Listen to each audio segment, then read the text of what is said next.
Halo sahabat arsip, Assalamualaikum warahmatullahi wabarakatuh. Shalom, salam sejahtera, Om Swastiastu, Namo Buddhaya, salam kebajikan, Rahayu. Sahabat arsip, selamat datang di acara Top Secret, topik seputar cerita Presiden terdahulu. Karena bersama Top Secret, menguak cerita tanpa rahasia. Sahabat arsip, perkenalkan dengan saya Octavia, pada kesempatan kali ini akan memandu acara Top Secret. Sahabat arsip, tahukah kamu, Indonesia merupakan negara demokrasi terbesar di dunia. Seperti yang saya kutip dari Muhadam dan Teguh Ilham menyatakan bahwa partai politik merupakan salah satu dari pilar demokrasi dan sistem pemilu merupakan salah satu mekanisme untuk melegalkan kekuasaan. Pada 14 Februari, kita akan menyelenggarakan pemilu yang ke-13. Berangkat dari konsiderasi tersebut, maka kami dari tim Top Secret mengangkat tema Pemilu dan Kita, refleksi masa lalu dan harapan masa depan.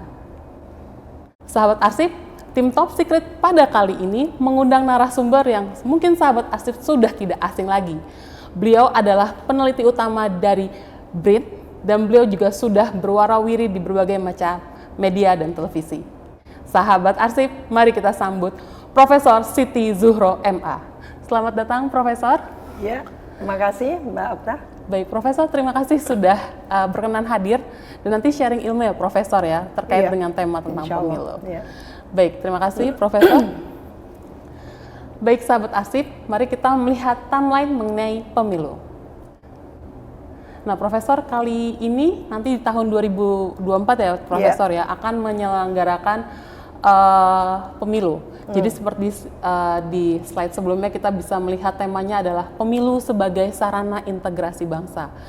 Nah, menurut Profesor, tema dari pemilu kali ini seperti apa relasinya dengan pemilu pada saat ini?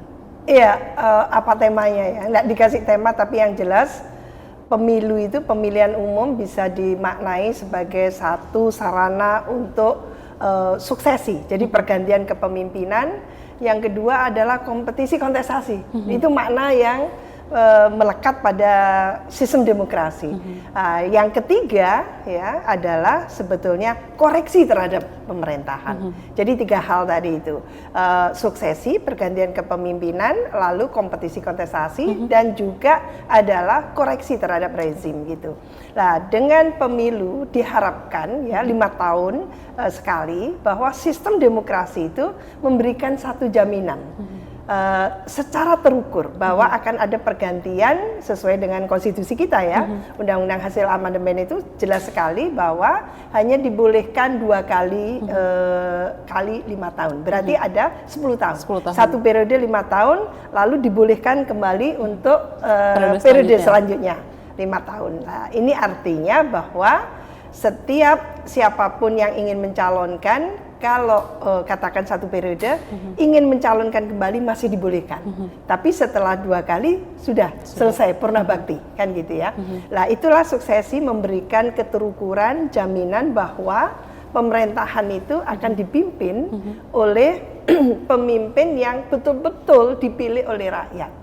Dari rakyat, oleh rakyat, untuk rakyat. Ya. Jadi ujung-ujungnya itu kata rakyat. Ya, di situ. Ya. Oke, baik. Terima kasih Profesor atas penjelasannya. Dan selanjutnya Profesor, kita akan membahas bagaimana kebijakan dan serba-serbi pemilu di masa Presiden Soekarno. Dan seperti yang kita lihat kali ini adalah berbicara mengenai Maklumat 10 atau beberapa literasi yang saya baca menyebut dengan Maklumat Wakil Presiden Muhammad Hatta. Dan di sini menyantumkan bahwa dibentuknya partai politik dan agar pemilu itu diselenggarakan secepatnya. Namun seperti yang kita tahu 10 tahun baru dilaksanakan. Menurut Profesor, dari perspektif ilmu politik, sebaiknya ketika negara itu baru merdeka atau baru terbentuk, harus berapa lama atau ada beberapa pakem harus dilaksanakan pemilu? Iya, ini menarik ya. Jadi mengapa pertanyaan kita ketika Indonesia merdeka tahun 1945 ya, kita sepakati seperti itu, baru tahun 55, berarti 10 tahun kemudian gitu. Mengapa tidak sesegera mungkin gitu melakukan? Kalau menurut saya kita belajar sejarah bahwa setelah selesai terjadi revolusi yang luar biasa melawan penjajahan dan sebagainya, ini ketika merdeka maka etapa selanjutnya, proses selanjutnya adalah membangun negara bangsa.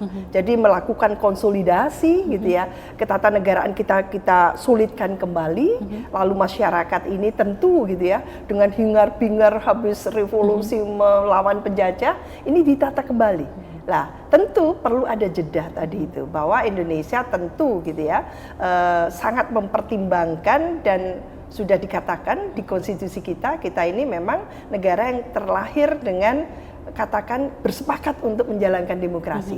Kalaupun tidak langsung, itu menurut saya memang ada asbabun nuzulnya. Jadi ada rasional gitu ya, ada semacam argumentasi yang spesifik Indonesia yang menunjukkan bahwa kalau dipaksakan juga ketika baru merdeka langsung gitu melakukan pemilu, padahal persiapannya itu butuh banyak hal ya, termasuk apakah nanti partai-partai yang terbentuk itu sudah cukup siap. Karena Indonesia ini kan negara yang masyarakatnya majemuk. Majemuk dalam arti sukunya banyak gitu ya, agamanya juga banyak, lalu tentu etnisitas dan sebagainya lah. Tentu ini membutuhkan ya, kebinekaan kita itu membutuhkan persiapan yang sangat ini ya, yang sangat utuh.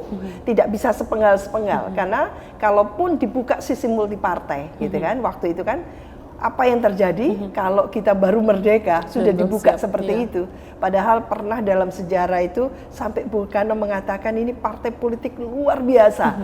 Tidak hanya menjadi pendorong demokrasi tapi sekaligus bisa merusak gitu tatanan negara bangsa. Kan gitu. Kalau tidak dikelola dengan baik-baik, maka ada istilah kubur gitu ya. Hidup-hidup partai politik. Nah, belajar dari situ ini menunjukkan bahwa sebetulnya demokrasi yang kita akan laksanakan itu memerlukan gitu ya, nilai-nilai budaya luhur kita sendiri, domestik gitu ya, bahwa kita memiliki nilai-nilai luhur dan itu yang kita butuhkan supaya kita tidak tercerabut dari akar kita.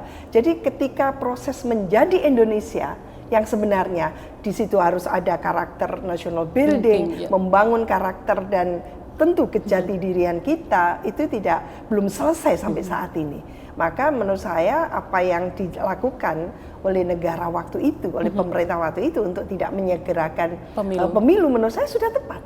Karena apa? Karena kita ini Indonesia punya keaslian, kekhasan, karakteristik sendiri yang membutuhkan tentu gitu ya. Demokrasi yang kita laksanakan itu adalah demokrasi Indonesia, demokrasi Pancasila. Karena itu bagian dari 4 konsensus dasar kita. Lah ini yang harus dipahami oleh kita. Maka ketika kita sekarang contoh, kita perspektifkan, kontekkan dengan kekinian. Apa yang terjadi? Setelah 26 tahun kita dari Orde Baru ke reformasi ya, selama reformasi saat ini, ternyata kita mulai merasakan kita tercerabut dari akar kita. Jadi artinya kita harus mulai turun lagi membumikan bahwa kita ini bukanlah negara lain, kita ini NKRI, kita ini negara unik arsipelago yang memiliki tadi itu kekhasan nilai-nilai budaya sendiri, dan itu tidak bisa diterjang dengan demokrasi ala liberal dan sebagainya. Ketika itu yang dilakukan, maka kita kehilangan jati rohnya. diri. Nah, kita jati mungkin diri yang disebut dengan demokrasi Pancasila ya, Profesor. Iya. Jadi menurut saya apa yang terjadi dari sejarah, mengapa tidak disegerakan, kita nunggu tertata dengan baik. Tertata pun masih ada cimplongnya. Tapi kita patut gembira karena ada apresiasi yang luar biasa dari Indonesianis di luar gitu ya. Indonesianis ya, Hopefit ya. Itu luar biasa menilai bahwa pemilu 55 itu adalah pemilu yang relatif demokratis dengan fungsi representasi yang ditunjukkan oleh partai-partai yang tidak hanya mewakili kebinekaan kita baik agama, suku dan sebagainya, perempuan dan bahkan gitu ya bisa mengartikulasikan diri dan hadir di situ baik sebagai panitia maupun mencalonkan diri. Jadi menurut saya ternyata tepat dengan tahun 55 itu banyak yang memuji kan, gitu walaupun ya. membutuhkan 10 Iya, tahun. Dan apalagi tidak kenal vote buying, tidak kenal yang namanya politik pencitraan gitu ya, atau mungkin media darling yang heboh kan seperti itu. Jadi apalagi survei, gitu. Tidak ada survei waktu itu. Jadi lebih genuine berlangsung waktu itu ya. Hanya seperti apa ya, refleksi gitu ya, bahwa masyarakat itu terrepresentasikan melalui banyak partai. Kita bisa melihat berapa banyak partai yang masuk ya, 5 besar waktu itu.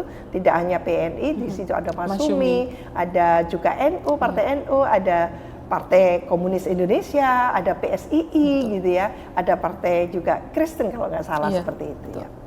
Ya, baik Profesor. Kita selanjutnya kita akan melihat 10 tahun untuk menyelenggaraan pemilu, dan di 8 tahun Indonesia Merdeka kita baru membentuk undang-undang. Jadi dari regulasi terbentuk butuh 2 tahun ya Profesor ya.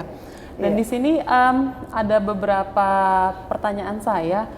Mungkin generasi Z tidak pernah mendengar pemilihan anggota konstituante, karena yang sering kita dengarkan DPR dan MPR. Mungkin Profesor bisa menjelaskan kepada kita apa sih perbedaan antara Dewan Konstituante dengan Dewan Anggota DPR? Iya, Dewan Perwakilan Rakyat itu dipilih untuk mewakili rakyat.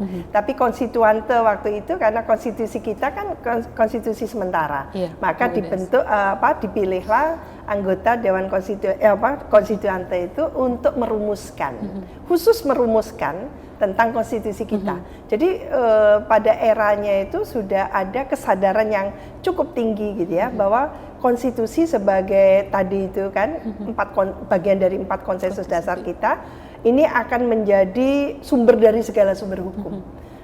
Waktu itu kan kita mengenal Undang-Undang RIS, lalu Undang-Undang sementara tahun 1950, dan disitulah sebetulnya diperlukan kan baru merdeka. Undang-undang dasar kita itu undang-undang dasar yang sangat simpel dan concise gitu ya, compact banget gitu. Dalam waktu yang sesingkat-singkatnya.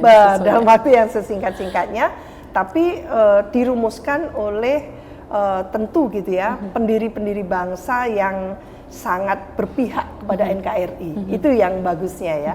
Jadi mengapa pemilu 55 itu tidak ada nuansa SARA gitu ya, dalam arti karena kita fokusnya itu memang habis berjuang melawan gitu penjajah.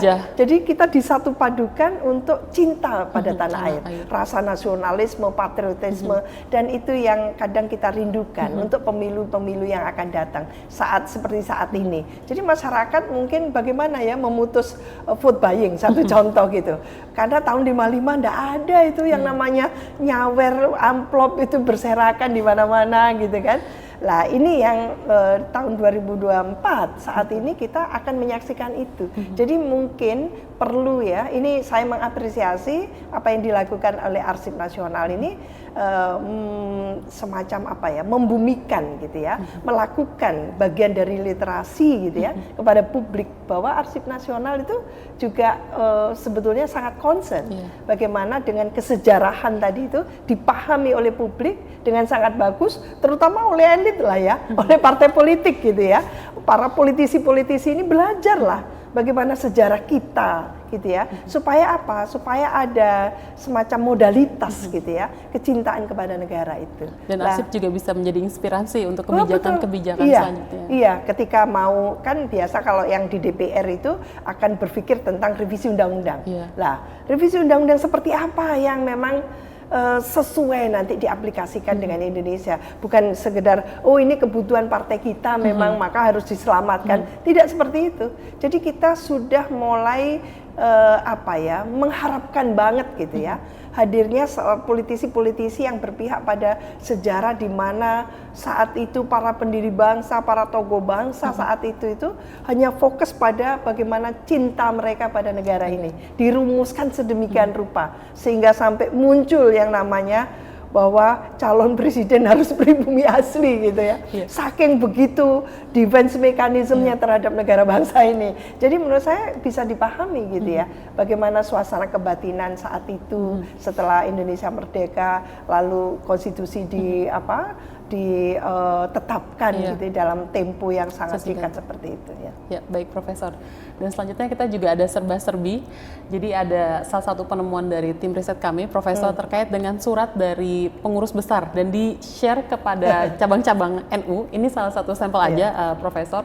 Jadi terkait dengan zakat itu tidak boleh digunakan oleh pemilu. Menurut pendapat Profesor, seperti apa? Iya, jadi ini ada relevansinya, ada keterkaitan sampai sekarang. Dan pada jadi NU ini kan berperan penting menurut saya, sampai mengeluarkan fatwa seperti itu, berarti PBNU itu sudah mengantisipasi dampak negatif dari kalau zakat ini dipolitisasi gitu loh. Lah, jangan ada dampaknya. Sekarang kan kita tahu bansos dipolitisasi. Lah, apa bedanya ini dengan katakan maklumat seperti itu? Istilahnya itu pernyataan untuk tidak menggunakan zakat tadi itu. Ini menarik kalau menurut saya. Jadi seperti integritas dari NU ya? Iya, dijaga betul integritasnya. Jadi umat itu jangan dijejali gitu ya. Hanya disuapin dengan kepentingan-kepentingan sesaat. Hanya untuk memenangkan gitu ya. Katakan suara. Lah, oleh karena itu ini relevan banget dengan bansos. Kalau ini diucapkan sekarang, disampaikan kembali, ini loh NU punya keberpihakan, punya empati yang luar biasa, sampai menyampaikan tidak boleh. Jadi isu integritas nomor satu ternyata. Nah, ini yang menggembirakan kita sebagai tentu nanti Gen Z gitu ya. Kalau saya kan generasi ini ya, baby boomer gitu ya. Gen Z ini bangga bahwa ternyata pada era itu sudah ada semacam antisipasi dan bahkan seruan yang kalau ini diulang saat ini bansos ini. Jadi bagus sekali. Ada relevansinya dengan konteks kekinian ya Profesor? Betul sekali, iya, sangat relevan dan signifikan. Ya. Oke, baik Profesor. Dan ini kita juga ada serba-serbi, tadi sudah disampaikan sama Profesor, kalau perempuan juga terlibat seperti dalam melipat surat suara, bahkan ada di beberapa arsip ya Profesor, di naskah sumber yang Profesor juga terlibat. Perempuan juga ikut nyalek ya kalau tidak salah pada saat itu. Dan berbaris panjang sekali. Betul. Dan Arsip Nasional sudah membukukan tentang pemilu 55 dengan sangat bagus ya. Ada buku khususnya itu. Jadi sahabat Arsip bisa melihat di naskah sumber ya Profesor ya. Dan di sini juga terlihat tayangan berikutnya. Beberapa, mungkin kalau sekarang masyarakat juga masih relate, banyak baliho-baliho. Jadi di sini terkait dengan ajakan masyarakat untuk sekali lagi pemilu yang cinta damai. Jadi ajakan kepada masyarakat untuk memilih suara sebagai bentuk rasa cinta tanah air. Dan di sini, mohon maaf Profesor, di sini juga ada imbauan jangan mau menerima uang. Betul. Ada ilustrasinya. Kemudian di sini siapa saja sih yang boleh ikut pemilu? Nah, sayangnya pada saat itu orang yang dalam masa hukuman tidak boleh Profesor ikut dalam pemilihan surat suara seperti itu. Baik, kita bisa lihat tayangan berikutnya. Ini Profesor, mungkin kita di sini masih banyak ya Profesor. Kalau sekarang kan ada bambu-bambu yang mulai rubuh. Kalau ini kampanye pada saat itu. Jadi ada PKI dan partai-partai Masyumi dan lain sebagainya. Seperti itu. Ini menarik karena sejarah menunjukkan bahwa kompetisi kontestasi diikuti dengan sebetulnya sangat sederhana. Maka penggunaan uang saat itu minimalis. Karena enggak kayak sekarang luar biasa balihonya mewah. Betul. Gitu ya. Ketika sudah jadi anggota dewan DPR RI, apa yang dilakukan gitu kan? Nah, ini kan enggak setimpal gitu ya. Kalau waktu itu kan lihat aja sederhana saja. Jadi pola hidup sederhana itu kayaknya tidak hadir saat ini. Yang ada itu kayak jor-joran, kemewahan dalam menunjukkan seberapa mewah gitu ya, kemewahan untuk ini balihonya, entah itu paslon ataupun caleg-caleg kan seperti itu, maupun bendera-bendera gitu. Jadi mungkin itu yang harus menjadi lesson learn kita, pembelajaran berharga kita, bahwa dengan kesederhanaan itu maka politik uang bisa diputus mata rantainya. Karena kalau kita mengacu pada waktu itu, ada himbauan juga tidak boleh menerima uang. Meskipun sayup-sayup dalam sejarah yang saya baca dan kita lakukan penulisan tentang pemilu 55 itu, nyaris tidak ada. Nyaris tak terdengar tentang vote buying itu, tentang politik transaksional, atau bahkan mahar politik. Kok nggak ada sih, gitu kan? Tapi sudah ada himbauannya, sudah diantisipasi. Pencegahannya. Jadi sudah bisa mengantisipasi, berarti ada cikal bakal nantinya akan seperti itu. Nah ini mungkin yang bagus untuk disosialisasikan kembali bahwa negara ini tidak sekonyong-konyong melakukan pemilu seperti di 2024 ini. Dulu kala itu ada pemilu, dan pemilu itu patut untuk dijadikan semacam acuan, rujukan gitu ya. Apalagi dengan poin integritas tadi itu, yang itu menurut saya bagus sekali. Oke, baik. Terima kasih Profesor, dan ini juga ada hasil temuan. Ini cukup menarik Profesor, karena kami menemukan itu satu berkas, jadi lebih dari 10 lembar Profesor, terkait dengan permintaan supaya pemilu dilaksanakan tepat waktu. Jadi kalau kita boleh berasumsi atau berargumen, mungkin pada saat itu ada isu terkait dengan penundaan pemilu, karena ada satu berkas supaya menyatakan dari organisasi politik dan organisasi masyarakat supaya pemilu itu tepat waktu. Iya, ini artinya memang makanya itu sistem demokrasi itu kita adopt, kita laksanakan untuk memberikan keterukuran dan kepastian, kan itu. Jadi hanya sistem otoriter saja yang kita nggak tahu kapan ganti, kan gitu ya, seumur hidup sampai mati, kan gitu kalau otoriter, kan gitu. Lah dalam sistem demokrasi maka harus ada kepastian, ada awal, ada akhir. Siapapun menjabat itu dia harus ada awalan, ada akhiran, kan seperti itu. Maka ini seperti warning gitu ya, memberikan peringatan agar jangan sampai terlena, lalu kekuasaan itu kan memang membius. Kekuasaan itu, power is tempting. Kekuasaan itu menggoda. Karena menggoda, maka siapapun yang sedang berkuasa itu cenderung untuk mempertahankan kekuasaannya, maintaining power. Padahal kekuasaan itu sifatnya power tends to corrupt. Absolute power corrupts absolutely. Lah, maka itu hindari.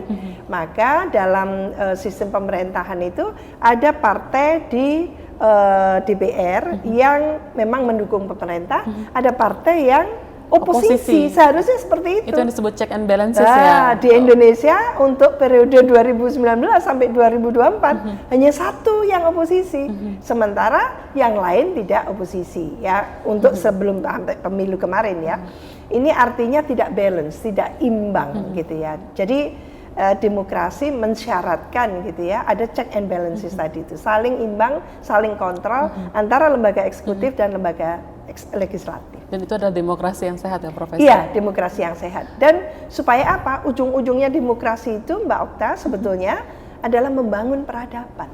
Membangun peradaban agar kita itu seperti sila kedua, sila kemanusiaan yang adil dan beradab. Kita menjadi bangsa yang beradab, bangsa yang santun, bangsa yang paham keadaban, bangsa yang besar karena dia bisa dinilai oleh masyarakat internasional.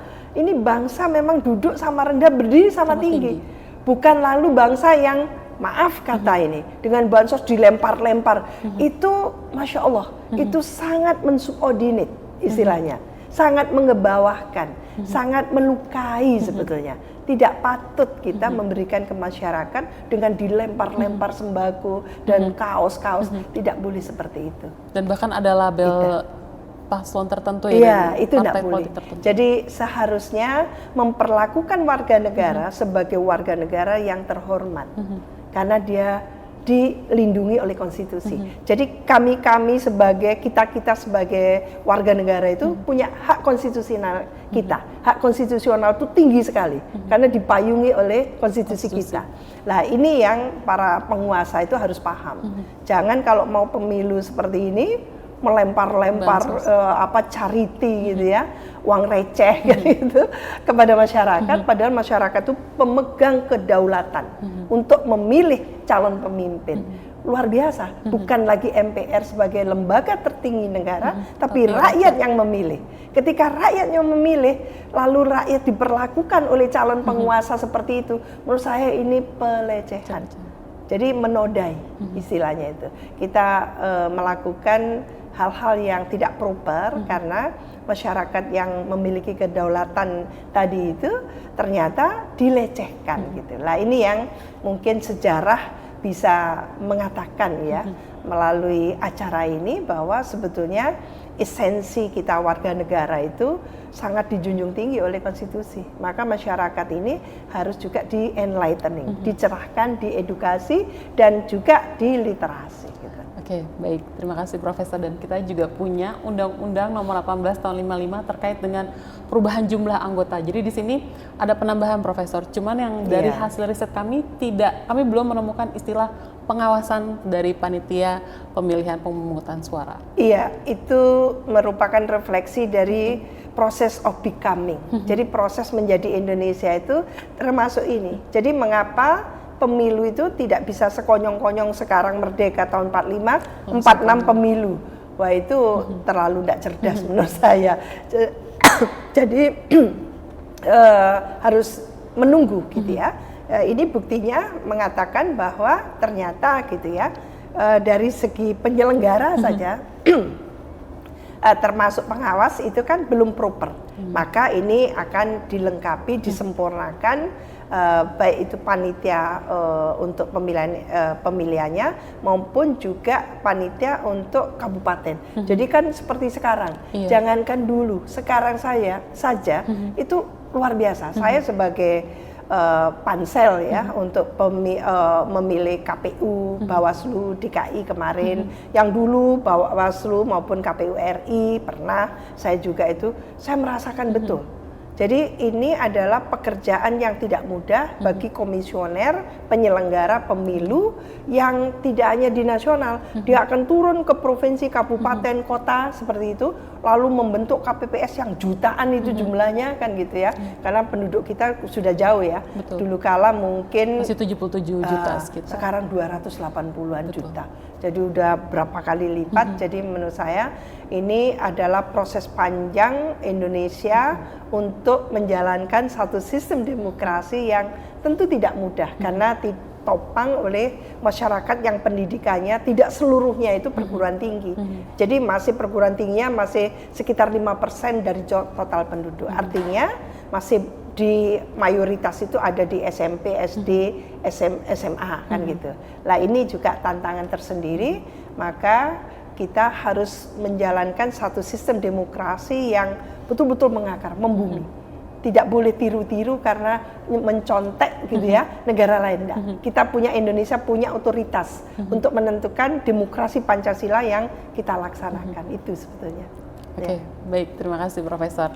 Kita bisa lihat tayangan berikutnya. Tadi sudah disampaikan pada saat itu jumlah pemilihnya tepatnya ada 77.987.879. Itu bersekian persen dari jumlah pemilu yang sekarang ya. Betul. Baik, kita bisa melihat tayangan selanjutnya. Kita juga memiliki beberapa serba-serbi. Tadi sudah disampaikan sama Profesor terkait dengan jumlah pemilu di tahun 55. Nah, di sini jumlah partai politik seperti itu. Mungkin seperti yang pernah kami lakukan riset ada dari Bapak Herbert Faith terkait dengan ideologi dari pemilu yang pertama seperti ada nasionalis, kemudian ada komunis, kemudian juga ada agamis, ada Islam dan Kristen. Dan yang ini saya tanyakan ketika kita merefleksi ke tahun sekarang dan mungkin pemilu-pemilu selanjutnya ada delineasi politik identitas. Nah, kalau dari hasil riset Profesor terkait dengan partai-partai politik dan ideologinya seperti apa? Silakan Profesor. Iya, itu disebut oleh temuan Clifford Geertz ya. Clifford Geertz itu lebih ke politik aliran. Jadi politik aliran Indonesia itu memang ada santri, abangan gitu ya, agamis kan gitu ya, priai gitu kan dan sebagainya itu. Dan memang kemajemukan kita dari suku, etnis, agama dan sebagainya itu masih terbagi lagi dalam kasta-kastanya dan sebagainya. Jadi kemajemukan dari berbagai dimensi tadi itu sebetulnya menjadi modalitas kita. Kalau kita bisa kelola dengan baik, itu akan menjadi modalitas kita sebagai bisa dijadikan sebagai kekuatan.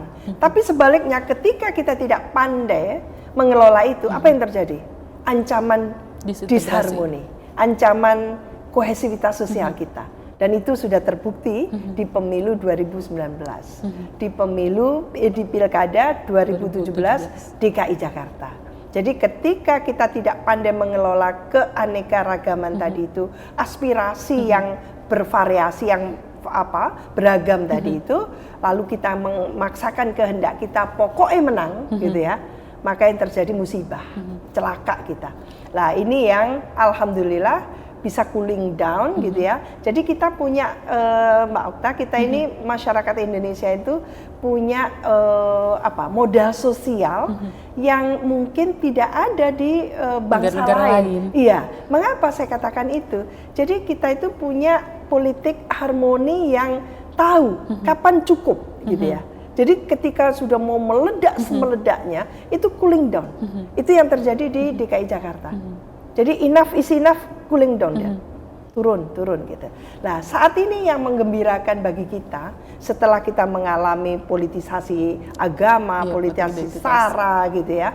Di 2019 kemarin itu kita juga keterbelahan ya. Kita saksikan dengan sangat menganga dan seperti mengancam itu. disintegrasi bangsa. Iya, tidak peduli elitnya sudah rangkul-rangkulan, di bawah ini sudah panas, masih panas gitu. Tapi alhamdulillah di pemilu 2024 ini nyaris tak terdengar yang namanya isu sara.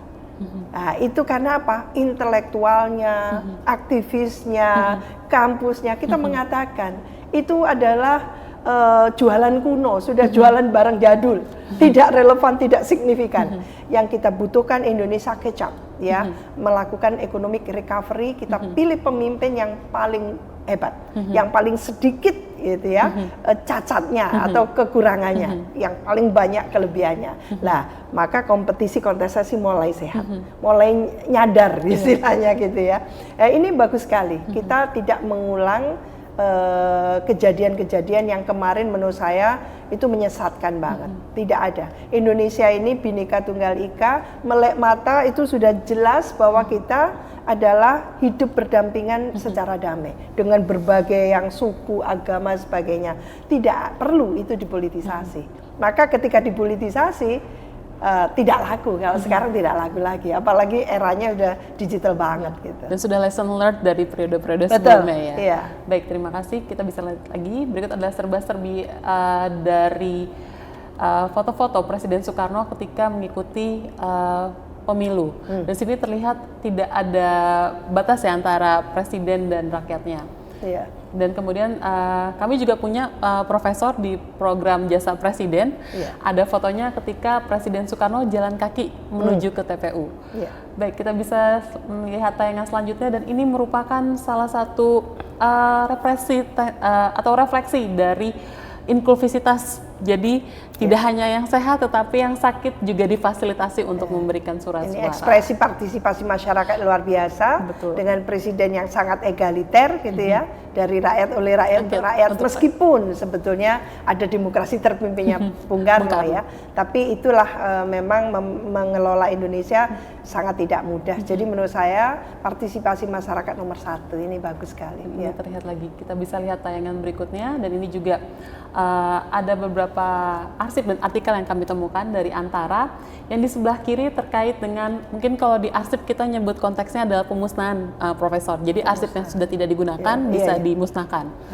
Nah, pada saat itu di tahun 56 Undang-Undang Karsipan belum ada, tetapi masyarakat sudah mengenal istilah pemusnahan dokumen dengan cara surat suara yang bekas itu dijual. Nah, dari hasil penjualannya bisa masuk ke dalam kas negara. Dan kemudian tayangannya kita lihat di sebelah kanan ini adalah terkait dengan artikel kecurangan pemilu, seperti itu. Yeah. Dan kemudian kita bisa lanjut lagi, Profesor, terkait dengan pidato Soekarno. Nah, jadi setelah pemilu tahun 55, tahun 62 dipanggil oleh Presiden Soekarno, dikumpulkan di Jambi. Semua pemimpin partai dan di sini dipisah golongan karya dan lain sebagainya diundang di Jambi. Ada satu quote yang saya ingin share kepada sahabat arsip dan juga profesor, ditekankan oleh Presiden Soekarno, resopim. revolusi, sosialisme, dan pimpinan nasional. Nah, mungkin dikaitkan dengan konteks yang sekarang, kan kita jarang sekali melihat pemimpin nasional atau presiden kita memanggil seluruh partai politik, kemudian diajak duduk bareng, diberikan sharing dan nilai ideologi bangsa. Seperti apa pendapat dari Profesor? Iya, poin itu sangat penting ya sebagai lesson learned. Kok kita ini belakangan ini tidak mendengar lagi ya bahwa yang namanya presiden di Indonesia ini dengan sistem presidensial itu bukan sekedar kepala negara, kepala pemerintahan, tapi sosok presiden itu adalah role model, panutan yang bisa menjadi rujukan masyarakat untuk ditiru, digugu dan ditiru. Jadi kayak guru gitu ya. Nah ini yang tidak. Maka setiap kita mendengar pemberitaan media, oh presiden ketemu dengan ketua umum partai tertentu, nah, tentu untuk memenangkan gitu ya, paslon tertentu juga. Nah ini sudah negatif, beritanya negatif. Ada rasa ketidakadilan. Emang yang ikut pemilu ini cuma satu pasangan calon. Pemilu 2024 ini ada 3 pasangan calon. Ada 01, 02, 03. Dan kalau hanya ke pasangan tertentu, 2 paslon lainnya itu memang peserta perunggu. Ini katakan paslon emas gitu ya. Satunya perunggu, satunya perak gitu kan. Nggak boleh begitu juga. Demokrasi itu duduk sama rendah, berdiri sama tinggi. Maka memang kita perlukan sosok presiden yang punya empati tinggi pada negara bangsa, bahwa pemilu ini bukan untuk mengancam sila ketiga Pancasila kita, persatuan Indonesia, tapi justru untuk menghadirkan tidak hanya persatuan, sila kelima nanti itu. Apa itu? Keadilan sosial. Nah, itu dia. Jadi bagaimana negara yang gitu sejahtera, yang dalam bahasa ininya ya agamanya baldatun thayyibatun warokbun gofur kayak gitu kan. Itu luar biasa, itu digemahkan oleh Bung Karno dengan sangat luar biasa. Kepentingan rakyat gitu kan. Bagaimana beliau menyampaikan itu dengan berapi-api. Itu yang nggak ada sama sekali sekarang ini. Itu yang hilang. Maka arsip dengan semua data-data yang sangat valid, akurat seperti ini perlu ditayangkan kembali untuk mengingatkan gitu ya, bahwa siapapun yang melamar menjadi capres-cawapres, tolong ikuti gitu ya. Bapak pendiri bangsa itu luar biasa memikirkan Indonesia. Jadi sampai tahun berapapun kalau mau jadi pemimpin Indonesia, jangan putus sejarahnya dengan bagaimana negara ini didirikan, dibentuk seperti itu. Lah ini yang menurut saya kehilangan istilahnya itu keterikatan dengan bagaimana asbabun nuzulnya negara ini dibentuk, oleh siapa, bagaimana para pejuang kita, pejuang pemimpin waktu itu. Nah itu yang perlu ditekankan kembali. Oke, baik, sahabat arsip, Profesor, sebelum kita membahas Presiden Soeharto, saya izin untuk menginformasikan sahabat arsip bahwa Pusdipres memiliki program-program terkait dengan diseminasi arsip kepresidenan. Jadi selain Top Secret, sahabat arsip, kami memiliki program Jasa Presiden yang ada di Instagram dan YouTube Short. Jadi terkait dengan Presiden juga, Profesor. Kemudian kami juga punya program DOP, Diskusi Online Pusdipres. Apa itu? Diskusi Online Pusdipres, jadi membahas dengan tema-tema terkini dikaitkan dengan arsip-arsip kita. Dan terakhir kami juga, seperti yang kita sekarang syuting, ini kita berada di pameran tetap Presiden pertama Insinyur Soekarno. Baik sahabat arsip, mari kita saksikan visualisasi dari pameran tetap Presiden pertama Insinyur Soekarno. Mari kita saksikan. Dalam upaya diseminasi arsip kepresidenan kepada masyarakat, Arsip Nasional Republik Indonesia atau ANRI melalui Pusat Studi Arsip Statis Kepresidenan atau Pusdipres menyelenggarakan program Top Secret, Jasa Presiden, Diskusi Online Pusdipres atau DOP, dan pameran tetap Presiden pertama Insinyur Soekarno, baik secara daring dan luring. Bagi sahabat arsip yang ingin melihat pameran arsip kepresidenan secara virtual, dapat mengunjungi laman ANRI di www.anri.go.id.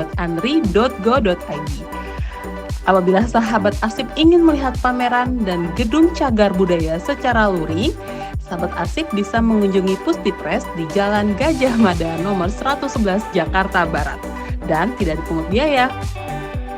Pameran ini terbuka untuk umum dari hari Senin sampai Jumat mulai pukul 9 hingga pukul 15 waktu Indonesia Barat.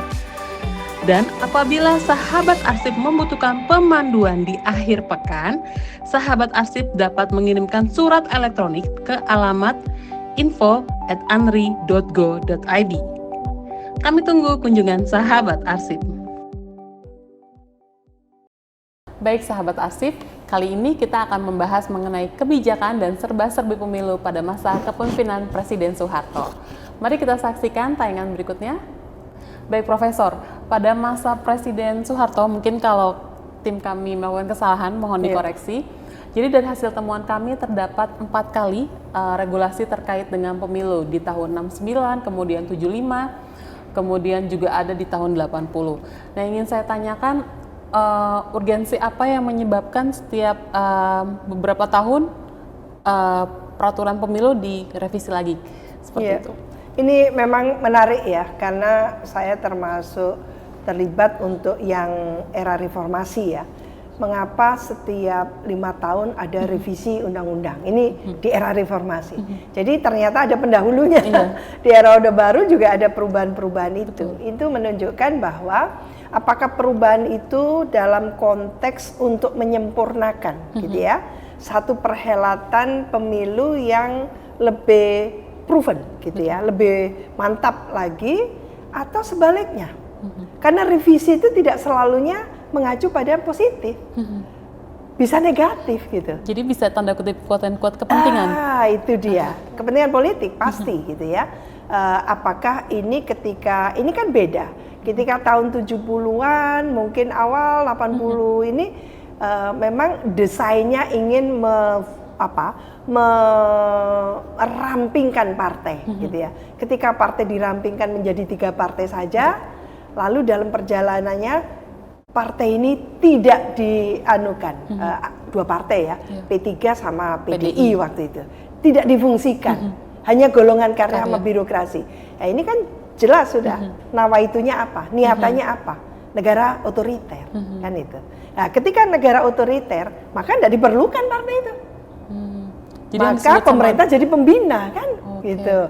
Pemerintah melalui Kemendagri menjadi pembina politik, gitu. Partai-partai paralyze, gitu ya, dilumpuhkan, gitu. Lalu difungsikan golongan karya. Dan birokrasi bersikap seperti partai politik, gitu. Presiden luar biasa posisinya, kan gitu. TNI, Polri menjadi difungsi ABRI, ya, itu kan, dan bisa duduk di DPR tanpa pemilu, ya, gitu kan. Itu baru selesai tahun 2004, ya, tidak lagi difungsi ABRI dijalankan itu. Jadi ini menarik menurut saya. Jadi apakah revisi tadi itu dalam konteks memang Indonesia didesain untuk menjadi negara yang otoriter. Jadi sistemnya otoritarian, tidak demokratis lagi. Kalaupun ada partai disuruh fusi-fusi saja, dipaksa fusi, ketika fusi langsung diparalyze.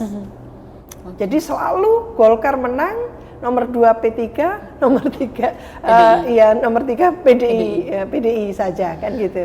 Nah, seperti itu. Jadi Golkar bukan partai, golongan karya. Betul. Jadi partai politik dan golongan karya disebut dalam undang-undang. Dan di sini yang menarik di tahun 69 Profesor, jadi ternyata langsung disahkan bahwa PKI itu langsung sebagai partai terlarang. Dan kemudian di tahun 75 langsung tadi yang disampaikan sama Profesor, partainya hanya 3 ya dikerucutkan. Bahkan saya pernah membaca artikel ketika P3 mau merubah lambang pun sempat dilarang ya Profesor. Jadi harus kembali ke lambang-lambang yang ada Pancasila. Betul. PKI itu TAP MPR. Jadi berat sekali, sudah top gitu. Jadi tidak dilarang banget sudah, harga mati, tidak boleh kan. Bahkan gitu. sampai sekarang. Karena munculnya Soeharto memang berkaitan dengan PKI. Iya, dengan peristiwa PKI itu kan. Maka itu sudah menjadi katakan gitu ya, selama Soeharto itu nggak ada itu PKI kan gitu lah. Ini yang menurut saya istilahnya itu pembelajaran kita terhadap isme-isme ideologi dan sebagainya menjadikan kita sulit untuk menyaksikan kembali partai yang berideologi saat ini. Apa bedanya Golkar dengan Demokrat, dengan Nasdem, dengan Hanura gitu ya. Itu kan satu rumpun. Jadi lebih fluid ya dok, Profesor Iya, ya? maksud saya aslinya kan Golkar, beranak pinak menjadi partai itu, satu. Lalu apa bedanya Golkar dengan PAN? Golkar dengan katakan partai-partai lain kayak PKB gitu ya, dengan P3, lalu PKS, lalu PDI Perjuangan. Lah, partai ideolo itu yang mana? Partai ID itu yang mana? Kan gitu ya. Jadi menurut saya karena ideologi tadi itu dibabat habis, maka partai sekarang itu sulit berideologi. Ideologi lebih fluid ya. Padahal kita butuh partai ID. Partai ID itu partai yang menjadi kepemilikan masyarakat juga. Jadi kalau masyarakat merasa memiliki partai itu, vote buying tidak perlu Mbak Okta. Jadi vote buying itu sudah tidak relevan. Karena apa? Saya memiliki partai itu. Nah, partai untuk dimiliki oleh rakyat harus punya ID tadi itu. Jadi apa sih ideologinya, apa program yang ininya? Mereka tidak bisa mensosialisasikan seperti itu. Mungkin yang kita saksikan sekarang ini paling kurang ya, quote-unquote PDI Perjuangan dengan PKS masih punya semacam partai ID gitu ya, itu. Nah ini lainnya itu seperti apa ya? Enggak ya, pragmatis saja, oportunistis saja kan gitu. Nah ini yang menurut saya sebetulnya Indonesia tidak perlu partai banyak, tapi Indonesia memerlukan partai yang berakar tunjang, memiliki ideologi, partai yang betul-betul mampu melakukan kaderisasi dan promosi kader itu dengan seksama gitu ya. Jadi dengan merit system, bukan karena nepotis, bukan karena kolotis gitu ya. Kalau partai cuma dikemas seperti itu ya, pasti partai itu akan mengecil sendiri dan akhirnya hilang. Kan Dan gitu. akan tergerus oleh zaman Iya, Profesor. setiap mau pemilu muncul partai-partai. Saat ini kita punya 18 partai plus 6 partai lokal gitu kan. Jadi menurut saya masih belum bisa di bawah 10 kan gitu. Ini artinya kan apa ya, istilahnya itu hanya memperbanyak aja kepentingan-kepentingan sesaat seperti itu. Habis ini jadi partai desimal, tidak sampai 1%, 0,0 kan gitu. Ya, baik Profesor. Dan kita juga punya tayangan Profesor, kita bisa saksikan bersama. Ini dari PPFN Profesor. Penerangan dan peragaan pemungutan suara adalah suatu keharusan. Mengingat akan tingkat kehidupan sosial sebagian besar rakyat di Irian Barat ini, maka pengeterapan sistem perwakilan yang berimbang sesuai dengan keadaannya, pemilihan umum telah dititik beratkan pada diri para calon yang dipilih. Sistem lebih mendekati akan kenyataan, yaitu siapakah wakil-wakil yang benar-benar dikehendaki oleh masyarakat pemilih. Dalam peragaan ini, sekali lagi untuk dicamkan bahwa logam tanda telah terdaftar yang telah diterima dari panitia jangan sampai hilang. Harus disimpan baik-baik, sebab hanya dengan logam itulah para pemilih dapat melakukan hak pilihnya, yaitu dengan menukarkan logam tersebut dengan tanda pemberi suara pada panitia KPPS. Bagaimana pelaksanaan pemungutan suara itu? Ini adalah sosialisasi Profesor terkait dengan pemilihan umum. Dan mungkin ini menurut saya, sepertinya sosialisme terkait dengan pemilu, bagaimana kita memilih, step-stepnya seperti apa, sepertinya kurang ya jika kita kaitkan pada masa saat ini ya Profesor. Iya, jadi memang tugas dari penyelenggara pemilu itu adalah melakukan sosialisasi yang cukup gitu ya. Sehingga kayak pemilu legislatif ini kan riwah. Berapa kotak ini, Ada pemilu berapa kotak gitu. gitu kan. Dulu 5 kotak, sekarang berkotak-kotak kan gitu ya. Jadi mestinya memang ada sosialisasi yang besar-besaran KPU dengan kementerian, lembaga, Pemda terkait dan tentu LSM gitu ya, melakukan sosialisasi. Bagaimana masyarakat gitu ya, baik Gen Z maupun istilahnya itu pemilih-pemilih yang katakan jangan dianggap semuanya paham gitu ya. Bagaimana memilih dalam pemilu legislatif, satu contoh. Bagaimana menjelaskan kepada orang-orang muda, nanti juga termasuk orang-orang parubaya dan orang tua gitu, bahwa ini akan ada segini partai, ada caleg-caleg gitu. Bagaimana memilih mereka? Dari mana informasi bahwa caleg ini oke, gitu kan? Integritasnya. Siapa yang menjamin bahwa caleg-caleg itu punya integritas, tidak tersangkut kasus korupsi dan sebagainya. Nah itu yang nggak ada. Tidak ada. Jadi mereka itu masih puyeng. Ini bagaimana nanti milihnya? Itu kan bisa tidak detik lagi, bermenit kan gitu. Nah ini yang menurut saya kayaknya paling riwah pemilu 2024 ini. Jangankan cuman 2 pemilu legislatif dan pemilu presiden diserentakkan gitu ya. Ini ditambah lagi dengan pilkada tahun yang sama gitu ya. Mungkin September mulai gitu kan. Tapi September untuk pencoblosan itu kan aktivitas sudah dilakukan. Lah kalau ada putaran kedua pastinya Juli nanti kan. Sekarang Februari katakan Februari. Setelah itu akan ada putaran kedua setelah Mei katakan gitu. Lalu masuk sudah tahapan untuk pilkada di ratusan daerah. Jadi menurut saya ini luar biasa pemaksaan. Kita sudah mengatakan jauh sebelum 2023, tolong ada revisi undang-undang pemilu supaya hasil pemilu tidak mengulang gitu ya kesalahan-kesalahan gitu ya yang dilakukan di pemilu 2019 yang intinya sama, pemilu serentak kan gitu. Tidak digubris, tutup buku, tidak ada revisi itu. Apa yang terjadi di tengah jalan? Tahapan mulai dipermasalahkan yang namanya proporsional terbuka atau tertutup. Wah, ada yang tertutup, ada yang terbuka. Wah, yang tertutup cuma 1, selebihnya terbuka. Nah, ini itu tidak elok menurut saya. Ketika tahapan pemilu dilakukan, maka selesai sudah. Jangan otak-atik lagi. Oh, ini baru mau pencalonan untuk capres-cawapres. Apa yang terjadi? Judicial review. Wah, umurnya nggak cocok ini gitu. Dicocokkan dulu ya. Ini yang menurut saya khas Indonesia yang tidak sangat mendidik tentunya. Jadi kita tidak matang dalam berdemokrasi karena elit aktornya itu juga sangat terhambat atau terfokus ke hanya kepentingan-kepentingan berdurasi pendek. Dan itu yang merugikan NKRI akhirnya gitu. Jadi di sini juga dilihat sosialisasi itu penting ya Profesor ya, jangan sampai tidak tersosialisasi dengan baik, suaranya jadi tidak sah ya. Persis, jadi kayak itu tadi itu, bagaimana nanti tahapan-tahapan itu dijelaskan dengan sangat gitu ya, jelas gitu, sangat terang benderang, sehingga tidak ada pemilih satu masuk ke bilik itu yang istilahnya itu masih confusing gitu, bingung, nggak pede, lalu nyoblos akhirnya batal, yang dicoblos macam-macam gitu kan. Nah ini yang sayang sekali, itu hak politik kan. Betul, gitu ya. Suara-suara jadi hilang. Betul, iya. Baik, dan berikutnya kita juga punya tayangan. Ini adalah kegiatan pemilu di tahun 71, saudara-saudara kita di Irian Barat. Iya.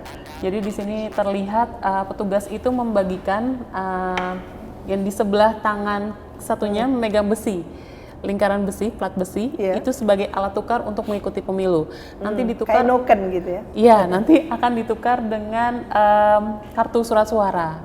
Seperti kita bisa ditayangkan. Dan ini disosialisasikan dengan baik kepada saudara-saudara kita yang ada di Irian Barat. Iya. Jadi artinya penyelenggara atau panitia dalam hal ini sangat concern dengan seberapa tinggi kesadaran atau pemahaman masyarakat ketika menggunakan hak pilihnya. Itu bagus sekali. Yang sekarang ignore. Jadi ada pengabaian, tapi yang lebih penting nanti disiapkan uang untuk membeli suara. Ada serangan fajar. Itu yang penting. Jadi bukan yang seperti ini. Bagaimana mau pemilu naik kelas? Kalau yang diutamakan bukan yang penjelasan-penjelasan seperti itu. Jadi menurut saya mungkin ini mengingatkan, segera ditayangkan saja apa yang dimiliki oleh arsip ini supaya meningkatkan kesadaran publik secara luas gitu ya. Jadi mungkin diputar di sekolah-sekolah, di media sosial, sekolah-sekolah, dan wahana apapun itu yang bisa dipertontonkan. Karena bagaimanapun juga kita berkepentingan dengan masyarakat yang memiliki kedaulatan tadi itu untuk menggunakan hak politiknya dan tidak batal karena tidak tahu dan gitu. Iya, betul. Baik. Kita bisa lihat tayangan selanjutnya, Profesor. Nah, ini kalau tadi Presiden Soekarno mengumpulkan para pemimpin terkait dengan Resopim, kalau ini adalah wejangan dari Presiden Soeharto kepada panitia penyelenggara pemilu, dan di sini disampaikan supaya pemilu itu dapat dilaksanakan secara bebas, rahasia, dan perasaan tentram, pemungutan suara dapat berjalan dengan lancar. Iya. Nah, menurut pendapat Profesor seperti apa? Jadi Pak Soeharto sudah memberikan wejangan. Betul, ini awal-awal pemilu yang mungkin masih punya quote-unquote idealisme gitu ya. Pemilu ini harus luber, dilakukan dengan betul-betul free and fair kan gitu ya. Lalu dengan masyarakat bisa menggunakan dengan tenang dan penuh kedamaian dan sebagainya. Ya bagus sih, itu tahun 71. Betul. Tapi pemilu lagi kan sama juga kan gitu ya. Damai, yang diganti hanya wakil presiden gitu kan. Presidennya tidak pernah masih ganti, sama. Pemilunya 5 kali ya 5 kali presiden kepilih kan gitu.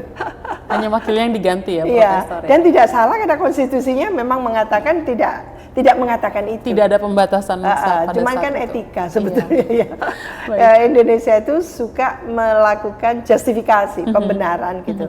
Oh tidak ada pasal ayatnya, jadi kalau nggak ada pasal ayatnya tabrak aja semuanya kan gitu. Jadi semua harus ada pasalnya, ketika Betul. tidak tertulis tapi sebenarnya menyinggung etika ya tetap dilaksanakan ya Profesor. Iya, ya seperti sekarang ini kan, oh boleh kampanye, boleh berpihak. Ya memang nggak ada lah konstitusi mengatakan tidak boleh berpihak. Tapi tahu bahwa ada etika politik, ada etika di situ, ada moral politik di situ. Nah itu yang tidak dikedepankan. Integritas sekali lagi ya Iya. Profesor. Baik, kita bisa melihat tayangan berikutnya. Ini adalah arsip ketika Presiden Soeharto memberikan surat suaranya. Baik, kita selanjutnya. Nah, kita lanjut lagi, Profesor, ke membahas mengenai serba-serbi pemilu di masa kepemimpinan Presiden B.J. Habibie. Ya. Kita melihat berikutnya. Nah, ketika Pak Habibie menjabat, beliau mengundangkan dan mengesahkan Undang-Undang Nomor 3 Tahun 99. Dan kemudian salah satu legasinya adalah pembatasan masa presiden yang hanya 2 kali, dan saat ini masih belum diubah ya, Profesor ya, masih sesuai dengan kebijakan pada saat itu. Nah, pendapat Profesor seperti apa?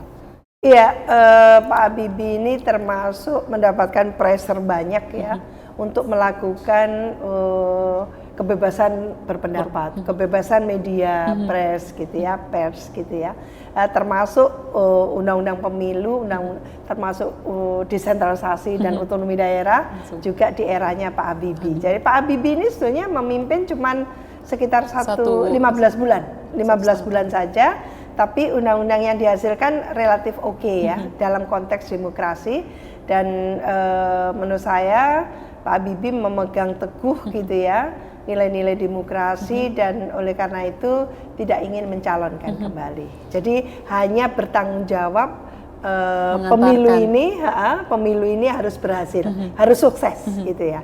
Dan itu menurut saya yang harusnya diikuti dan bisa ditiru oleh pemimpin selanjutnya, termasuk saat ini gitu ya, bahwa Indonesia itu harus presiden itu harus bertanggung jawab untuk mensukseskan pemilu, bukan mensukseskan calonnya, bukan, tapi pemilu sebagai satu sistem. Nah ini yang kita appreciate, kita sangat menghormati ya Pak Habibie yang punya komitmen dengan integritas yang tentu ya, berpendidikan luar lama gitu ya, malu kalau tidak menjaga etika kan itu. Bagus ya. Dan bahkan sebenarnya Profesor, ada beberapa hasil temuan kami, beberapa organisasi masyarakat sebenarnya menginginkan Presiden Habibie untuk melanjutkan masa jabatannya hingga akhir, tapi itu dikesampingkan oleh Presiden Habibie. Iya, karena sudah mosi tidak percaya dari DPR. Bagi Pak Habibie yang orang rasional, orang yang eksak ilmunya, black and white seperti itu ya, nggak ada alasan untuk ngeyel gitu ya. Untuk memperpanjang lagi ya. Iya, itu bagus ya. Termasuk Pak SBY ketika mau periodenya habis di periode kedua itu sudah ada dari politisinya Demokrat untuk tolong 3 periode kita harus revisi amandemen lah konstitusi untuk supaya tiga periode. Apa yang direspon oleh Pak SBY? Enggak. Dan setelah itu sudah selesai. Enggak. Kalau saat ini enggak, ini panjang sekali gitu ya. tunda pemilu, 3 periode tunda pemilu, lalu macam-macam lah ontrang-antringnya yang membuat fokus kita itu, energi kita terkuras habis sebetulnya hanya untuk hal-hal yang tidak prinsip. Jadi membangun negara bangsa itu harus dinomorsatukan oleh tentunya para pemimpin kita. Lah ini yang menurut saya kurang gitu ya, kurang mendapatkan porsinya, sehingga masyarakat kita juga mendengarkan ya kritik-kritik publik gitu ya luas kepada Pak Presiden saat ini itu karena beliau kurang mendengarkan gitu ya, itu aja antara lain. Ya. Dan tadi sebelumnya kita partainya hanya 3 ya Profesor ya, kemudian langsung banyak menjadi sekitar 48. Iya. Jadi kayak kerannya dibuka seperti itu. Iya. Nah, dari sini apakah masih terlihat delineasi ideologi-ideologi partai, Profesor?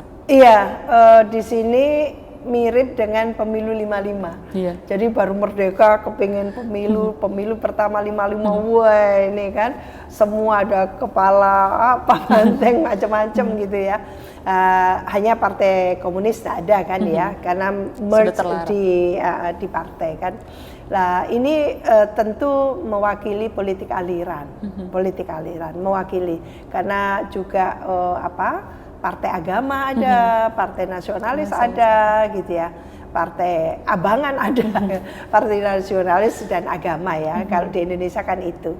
Tapi bisa dibagi-bagi lagi dari istilahnya itu kelas-kelas dalam masyarakat atau mungkin variety atau beragamnya masyarakat, kemajemukan masyarakat kita itu terwakili banget. Meskipun sekarang tinggal 18 ya, 18 itu perasan dari itu sebetulnya, perasannya. Itu kalau ke depan diperas lagi bisa kurang dari 10 kan gitu. Baik, apakah mencerminkan ketika jumlah partainya sedikit itu mencerminkan kestabilan politik kita, Profesor? Kalau di tahun Orde Baru ya, 2 partai politik 1 golongan karya, kita tidak bisa menjelaskan karena sistem yang dilaksanakan, dipraktekkan waktu itu adalah sistemnya otoritarian. Jadi untuk sistem otoritarian memang nggak butuh partai politik karena top down kan gitu ya, tidak ada proses bottom up itu, top down nurut sudah selesai, represif kan gitu. Tapi kalau sistemnya demokrasi mau nggak mau nuansa bottom up itu kental, lalu top down-nya juga ada, tapi tidak mendominasi kan gitu. Maka tidak bisa dikomparasikan apa yang terjadi di Orde Baru karena pemilunya given kan gitu ya. Ada kuningisasi, tidak pernah ada abangisasi kan, kuningisasi melulu kan gitu. Jadi memang sistemnya otoritarian. Nah di era reformasi itu baru nanti yang kita bisa lihat gitu ya. Apakah betul-betul mengekspresikan gitu ya demokrasi, tapi kita memang patut agak prihatin ya, karena belakangan ini tidak hanya penilaian domestik yang mengatakan demokrasi kita mundur banget gitu, tapi secara internasional dilihat kita mundur secara demokrasi. Ya nyaris matilah demokrasinya karena itu mulai kebebasan untuk untuk menyampaikan pendapat itu sudah mulai dibatasi. Ada undang-undangnya ITE gitu ya, bahkan diterrorizing siapapun yang ini. Nah itu yang nggak boleh. Bahkan dalam kompetisi kontestasi ada paslon dan semua tim sukses dan partai-partai yang tidak sedang didukung itu merasa betul-betul terancam kan gitu. Terintimidasi bahasanya sekarang. Intimidasi. Terintimidasi quote. Itu nggak boleh. Dalam demokrasi siapapun silahkan. Jadi tidak boleh underground. Jadi silahkan berkompetisi. Karena yang dikompetisi kontestasikan itu bukan aib-aib, tapi kualitas dari calon kan gitu. Kita nggak boleh memilih kucing dalam karung. Kita harus tahu siapa calon pemimpin kita, presiden kita siapa nanti, calon wakil presiden kita itu seperti apa kualitasnya kan gitu. Mampu nggak melakukan economic recovery setelah kita loyo seperti itu kan gitu lah. Ini yang harus ditunjukkan oleh paslon masing-masing. Jangan lalu yang nggak capek-capek, nggak perlu ini, wah menang gitu, wah itu bisa chaos itu, ribut nanti, silang sengkarit pemilunya. Jadi nggak boleh, tidak boleh ada dusta di antara kita itu. Baik, nah ini selanjutnya adalah partisipasi Presiden B.J. Habibie pada saat itu mengikuti pemilu. kita bisa melihat tayangan berikutnya. Nah, ini yang sangat unik ya Profesor ya, pasca kita reformasi, kemudian beberapa para politik kita mengikuti pemilihan suara ini, pemilih presiden dan wakil presiden ya Profesor? Iya, ini oleh MPR ini Mbak Betul. Okta. Jadi pemilu pertama kali tahun 99 itu dilakukan lebih untuk memilih DPR. Gitu ya. Dan tentu kita masih DPR, tidak DPD, belum ikut ya. Di sini Pak Abdurrahman Wahid, Presiden Abdurrahman Wahid terpilih karena memang melalui MPR. Betul. Jadi bukan langsung. Meskipun partainya yang menang itu adalah PDI Perjuangan. Betul. Ya, mestinya digodok oleh MPR itu ya. Kalau melihat seperti itu, ya mungkin Bu Megawati. Tapi ternyata elit, karena yang menentukan elit ya, sangat elitis MPR itu, sehingga yang memenangkan adalah Pak Abdurrahman Wahid. Ya, dan Ibu Megawati sebagai wakil presiden. Ibu, ya. Tapi lalu mendapatkan jatahnya menjadi presiden meskipun tidak satu periode. Betul. Ya, baru setengah periode. Karena ada impeachment ya Profesor. Betul, iya. Jadi ada proses, nah ini demokrasi beneran sudah. Jadi tidak MPR lagi. Iya. MPR juga yang mengimpis, tapi desakan luar biasa dari publik. Dan gitu. kalau tidak salah disiarkan secara live pada saat itu ya Profesor. Betul, dan dicantumkan secara live dan ditunjukkan surat suaranya ya. Iya. Jadi kita menganggap bahwa MPR sebagai representasi kedaulatan tertinggi rakyat kan gitu. Jadi rakyat menyerahkan mandatnya kepada MPR. Iya. Baik, kita bisa lihat tayangan berikutnya. Dan selanjutnya Presiden Abdurrahman Wahid, berdasarkan hasil riset yang kami lakukan, Profesor, kami tidak menemukan kebijakan pemilu pada masa Presiden Abdurrahman Wahid. Mungkin karena yang terlalu sebentar ya Profesor, jadi belum dikeluarkan. Tapi legasinya adalah Presiden Abdurrahman Wahid adalah yang terpilih pertama kali oleh sidang MPR ya Profesor. Betul. User itu setelah reformasi. Terakhir sudah. Betul. Dan kalau tidak salah juga penanda antara pemilu proporsional terbuka dan tertutup ya Profesor. Betul, di masa Ibu Megawati. Iya. Kayaknya bukan terbuka penuh ya. Jadi setengah tertutup kalau nggak salah gitu ya. Waktu itu uji cobanya seperti itu. Baru 2009 tuh terbuka gitu kan. Konsiderasinya hanya dilaksanakan setengah, itu seperti apa Profesor? Supaya ada peran dari partai politik yang cukup ya. Tidak hilang sama sekali. Kalau terbuka itu hilang. Jadi partai politik seolah-olah tidak punya otoritas untuk mengelola atau mengatur nanti kursi-kursi di DPR. Duduk di DPR. Jadi suara banyak yang menang, maka orang itulah sebagai caleg tadi itu yang seolah-olah berjibaku atas upayanya sendiri. Partai kurang jadinya wibawanya itu. Maka dilakukan separuh kan ya, tidak terbuka banget gitu. Baru di 2009 ingat saya itu terbuka. Baru gitu. terbuka. 2014 juga terbuka. 2019 iya, 2024 diharapkan untuk tertutup. Tapi udah lewat. Karena sudah pemilunya Undang-Undang 2017. Iya, sudah dijalankan. Itu yang DPR itu tidak antisipatif. Jadi termasuk kalau tidak terbuka itu banyak merugikan atau mungkin ada efek-efek lain. Tapi bukan lalu menjadi tertutup tanpa catatan. Tertutup tapi dengan catatan, dibenahi gitu loh. Untuk memberikan jaminan agar hak otonom kader itu dihormati. Jadi satu sisi wibawa partai masih eksis, ada, lalu hak otonom kader itu juga dihormati. Jangan sampai dia seolah-olah seenak-enaknya gitu ya, ditaruh satu, ini dapat suara tapi dikasihkan yang lain, tidak boleh juga seperti itu. Nah ini yang mungkin masih membuat was-was gitu, maka tidak mau yang sudah merasa enak dengan sistem terbuka tadi itu. Jadi Indonesia seperti trial and error antara proporsional terbuka dan tertutup ya Profesor? Iya betul. Kalau menurut saya mungkin ke depan supaya menghormati partai politik dan partai politik lebih memiliki waktu untuk melakukan kaderisasi promosi kader yang serius, itu mungkin tertutup tapi dengan beberapa perbaikan-perbaikan. untuk memberikan satu otoritas yang balance gitu ya. Jadi ini otoritasnya partai politik untuk melakukan kaderisasi promosi kader, ini otoritas dari atau hak gitu ya, hak kewajiban dari kader untuk menunjukkan gitu ya kapasitasnya dan sebagainya.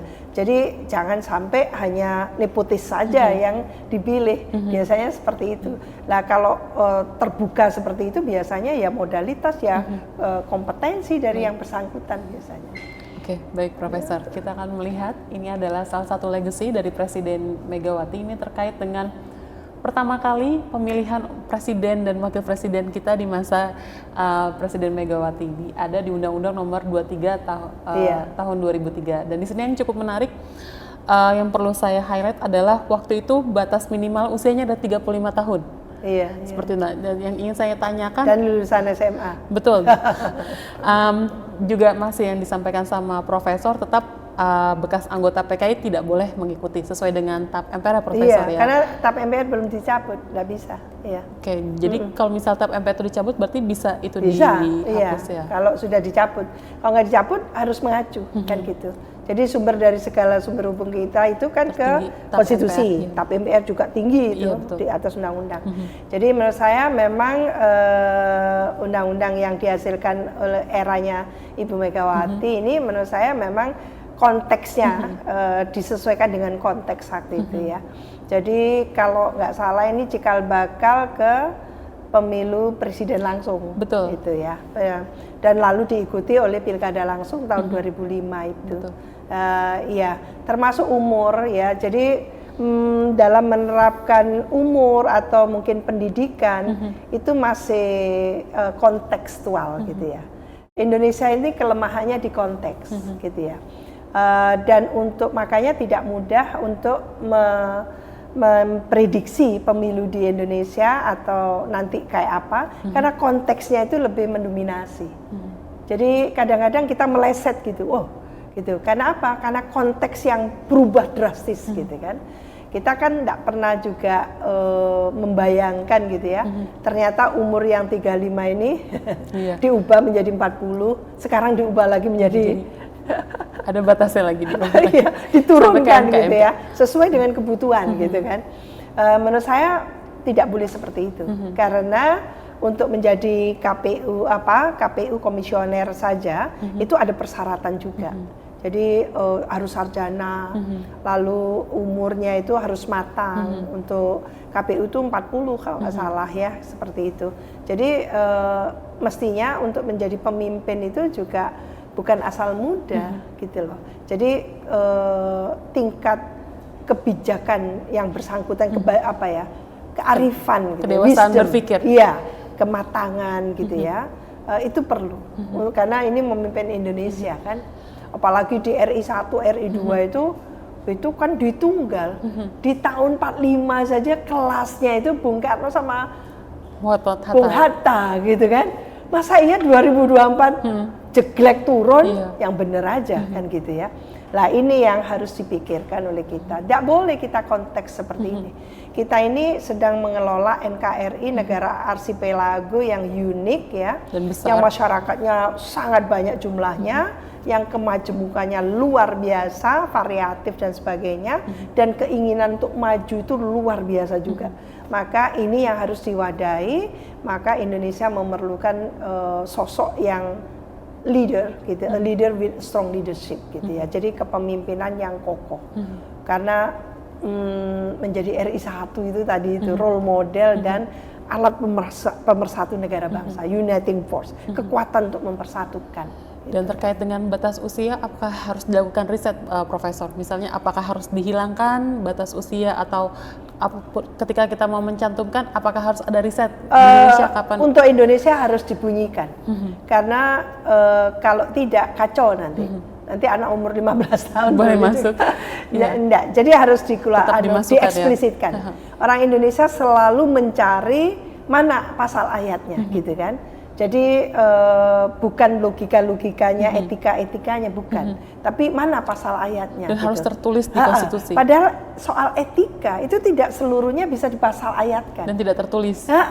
Kalau di pasal ayat kan normatif kan gitu. Nah ini yang perlu disepakati gitu ya, bahwa kematangan itu juga tidak semata-mata karena latar belakang mungkin sudah malang melintang gitu, tapi juga usia gitu ya. Usia itu membawa kearifan tertentu gitu ya. Meskipun tidak semuanya orang, tapi secara umum menunjukkan seperti itu. Maka diperlukan. Maka nggak boleh kan, kemarin itu ada istilah songong kota, bukan saya yang mengatakan, publik gitu. Nggak perlu ada kata songong. Ini gimana ada cawapres songong kayak gitu. Nah itu salah satu contoh loh. Itu yang membuka mata masyarakat internasional, kok bisa di negara saya gitu ya. Di wawancara saya itu, di negara saya hal yang tidak masuk akal atau dianggap melanggar konstitusi dan sebagainya, tapi tetap populer. Ini aneh gitu ya. Ya itulah Indonesia, saya bilang gitu. Tapi mungkin yang akan datang nggak bisa, tidak akan ditoleransi. Karena begitu masyarakatnya rasional semua, dibilang ini tidak masuk akal, itu akan ada resistensi yang luar biasa, kolektif dan pressure gitu. Nah ini yang mungkin untuk saat ini belum, kolektifnya itu masih variatif gitu. Ya. Betul, baik. Terima kasih Profesor. Dan ini adalah surat-surat pertama ya Profesor. Yang pertama adalah putaran pertama dari pemilihan presiden dan wakil presiden secara langsung. Dan selanjutnya menghasilkan 2 kandidat ya Profesor di putaran yang kedua. Itu. Jadi kita tidak pernah mengalami semacam keterbelahan sosial sampai pemilu 2009. Tidak ada. Lah benih-benih itu sudah mulai ada di 2017, 2014 ya, 2017 dilanjut 2019. Luar biasa itu. Dan itu kita kapok setelah itu, kapok, tidak boleh lagi gitu ya. Lah maka kita hadirkan ada 3 paslon. Alhamdulillah.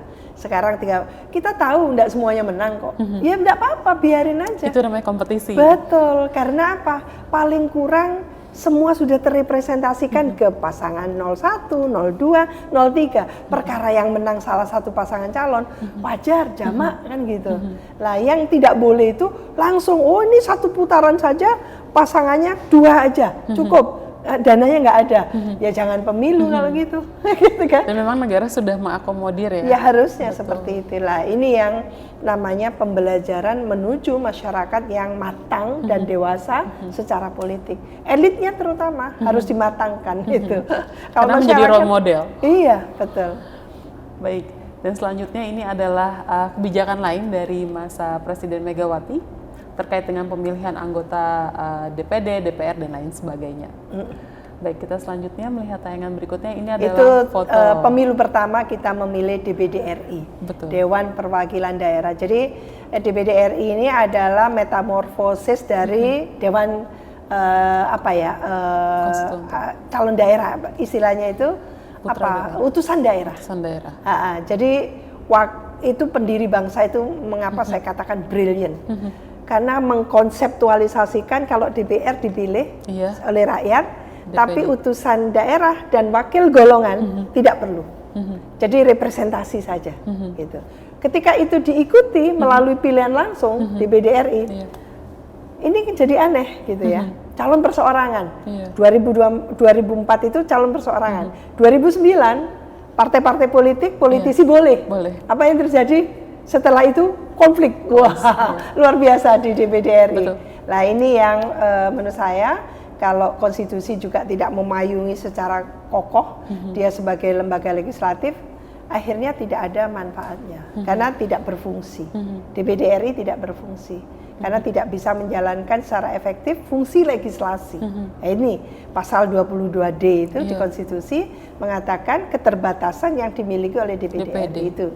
Ini ya, yang termasuk menurut saya, apakah ke depan itu apa yang difikirkan oleh para pendiri bangsa kita ini luar biasa. Jadi memang harus ada Dewan Pertimbangan Agung, kan betul. seperti itu. Ada utusan daerah, ada wakil golongan, didudukkan di MPR. MPR itu kan sekarang itu DPD sama DPR RI. betul. Lah itu tidak benar juga akhirnya. Ya seperti ini. Jadi fungsi representasi tidak cukup ya exist atau efektif ada di MPR itu. Ya. Oke, baik. Dan selanjutnya kita akan membahas mengenai kebijakan di masa Presiden Susilo Bambang Yudhoyono, dan di sini juga ada keterlibatan partai lokal ya, Profesor ya. Iya. Betul. Dan di sini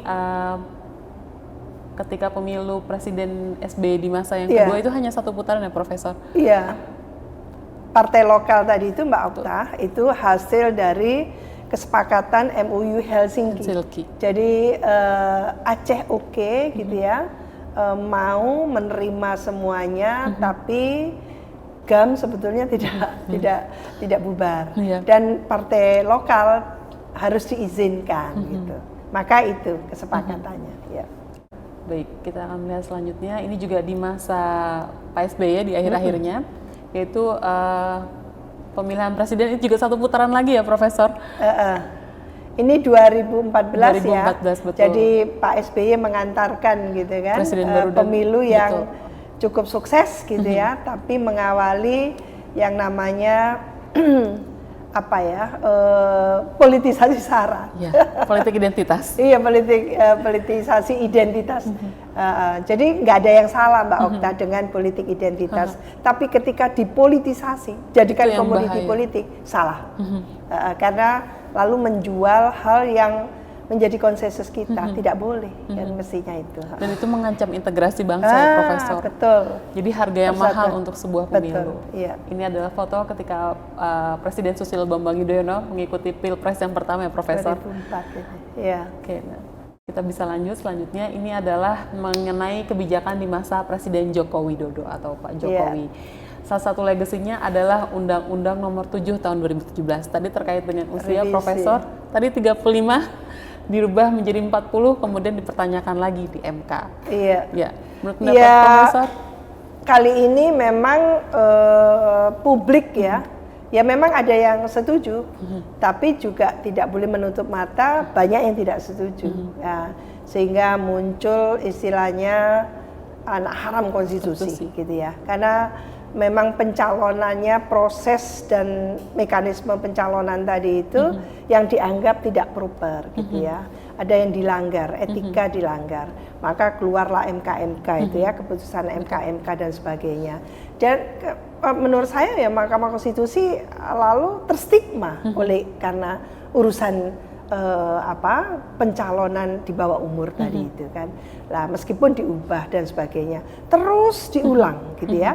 Karena menjadi memori gitu ya dari tentunya publik kita dan politisi-politisi yang ada gitu tentang pencalonan yang dianggap melanggar gitu. Lah ini yang tidak boleh. Karena ketika kita berdemokrasi berarti kita sepakat dengan pembangunan peradaban, pembangunan nilai-nilai. Jadi kita membangun values, nilai-nilai tadi itu. Nah, nilai-nilai tadi itu khususnya bisa menghasilkan public trust. Jadi membangun trust. Jadi trust building. Lah itu yang absen Mbak Okta. Ketika trust building absen, apa yang terjadi? Kita tidak saling percaya. Kita saling mensubordinasi, saling melecehkan, ujaran kebencian dan sebagainya. Kenapa? Kita nggak percaya. Apapun yang diucapkan nggak percaya lagi. Karena minca-mincle ini, kan gitu. Dan sebagainya. Lah itu beratnya di Indonesia, kita tidak punya role model saat ini untuk bagaimana agar rakyat itu lalu mempercayai para pejabat, pimpinannya dan sebagainya. Karena apa? Dianggap baru sekarang ngomong seperti itu, nanti 3 hari seminggu kemudian berubah lagi. Dan menafikan apa yang sudah diucapkan. Dan ini tidak boleh. Karena dengan sistem presidensial itu sebetulnya ucapan presiden itu separuhnya adalah regulasi, peraturan. Maka kalau berucap, bertutur kata gitu ya, itu harus firm dengan tindakan. Jadi padu antara tutur kata dengan tindakan. Iya, ada komitmen konsistensi di situ. Ketika tidak, maka hilang kepercayaan publik tadi itu. kok seperti ini kan gitu. Dan ketika kepercayaan publik hilang, apakah itu bisa berdampak kepada konstelasi politik, Prof? Mengerikan untuk kita yang sedang menapaki pemilu yang tidak mudah ini. Pemilu ini panjang loh. Selesai pemilu serentak untuk nasional, kita beranjak ke pilkada langsung. Maka mau dikemanakan kalau chaos istilahnya terjadi sebelum pilkada. Jadi ini yang harus dijaga. Maka bagusnya gitu ya, menampilkan kejujuran, menampilkan integritas di sini. Jadi ikut dikompetisikan gitu loh, kejujuran dan integritas tadi itu bukan hanya sekedar suaranya banyak, popularitasnya luar biasa, elektabilitasnya luar biasa, bukan itu saja. Dan bagaimana pemimpin ini membangun kepercayaan publik. Karena kalau tidak terjadi delegitimasi. Dan itu musibah, bencana bagi penguasa kalau terjadi delegitimasi gitu ya. Nah ini panjang ceritanya, apalagi ini kan sebetulnya periode kedua Pak Jokowi gitu ya. Ini Purna Bakti Oktober nanti. Tahun ini 2024 Oktober Pak Jokowi Purna Bakti. Nah dalam proses Purna Bakti yang bersangkutan punya anak yang mencalonkan sebagai cawapres gitu ya. Yang menjadi kontroversi sampai saat ini. Nah tentu kalau pemilu dinilai curang, apa yang akan terjadi? Pasti akan terjadi resistensi, perlawanan. Dan di sini ada dua paslon yang merasa dirugikan. Nah, itu luar biasa nanti. Mereka tidak hanya dua paslon, partai-partai yang mengitari, pendukungnya memiliki massa yang juga sangat luas. Dan itu efeknya sangat mahal sekali ya, Profesor. Sangat mengancam tentu persatuan Indonesia. Dan NKRI tidak sedang baik-baik saja. Sangat tidak sedang baik-baik saja. Jadi menurut saya ini yang harus sampai pada telinga supaya ada telinga presiden, supaya ada pertimbangan-pertimbangan serius untuk melakukan perbaikan-perbaikan. Karena menurut saya 2 minggu ini belum terlambat. Tolong jangan diklimakskan dengan praktek-praktek yang menyimpang. Jadi tahapan yang distortif ini akan terakumulasi dengan nantinya pemilunya itu nanti akan terjadi konflik gitu ya. Jadi ada sengketa pemilu, konflik pemilu. Lah kalau diikuti oleh rasa tidak puas yang menghujah, itu yang terjadi adalah chaos. Chaosnya bisa dengan violence, kekerasan. Nah, kita tidak mau itu. Dan kita tidak mau kembali lagi ke tahun 98 ya, Profesor. Iya, betul itu. Iya. Karena ini adalah pemilu yang ke-6 pasca reformasi ya, Profesor. Iya. Hitungan teori itu sekali, 2 kali pemilu, maksimal 3 kali.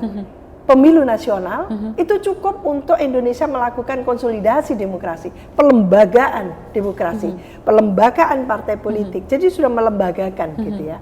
Jadi menjadi habit gitu ya untuk menghasilkan satu nilai-nilai budaya yang tentunya budaya politik yang positif yang menopang sistem demokrasi kita.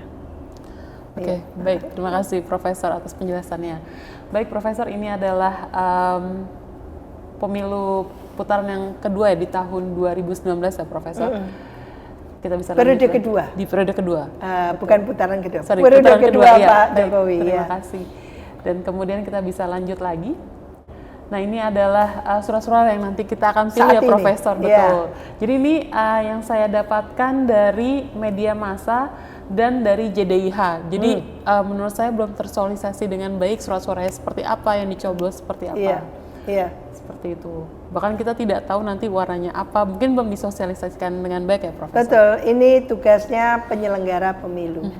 Dan partai-partai politik harusnya melakukan sosialisasi. Jadi bagaimana hand in hand KPU dengan pihak-pihak terkait gitu ya, stakeholders terkait untuk melakukan kampanye besar-besaran kepada para pemilih yang notabene banyak orang muda. Usia di bawah 40 tahun itu sekitar 60% gitu ya. Berarti tinggi sekali. Maka kalau tidak dilakukan sosialisasi, kita akan sia-sia. Mendapatkan kertas surat yang tidak istilahnya tidak bisa dipercaya kan gitu ya, tidak akurat dan sebagainya. Lah ini yang harusnya segera dilakukan oleh KPU apapun ya kesibukan KPU. Kita tahu KPU sibuk ini mempersiapkan untuk debat terakhir, Betul. gitu kan. Setelah debat terakhir ini apa kan gitu. Pasti semuanya mempersiapkan.